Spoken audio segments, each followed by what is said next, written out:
Get to our top stories. We have breaking news from Natchitoches. A district judge has dismissed Northwestern State University from litigation involving the death of former NSU football player Ronnie Caldwell.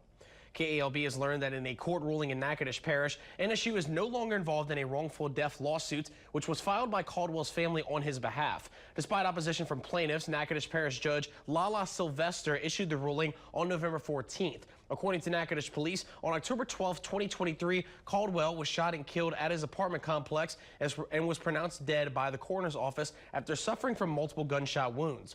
There have been no arrests made in connection to Caldwell's death. We'll keep you updated as we learn more on those developments.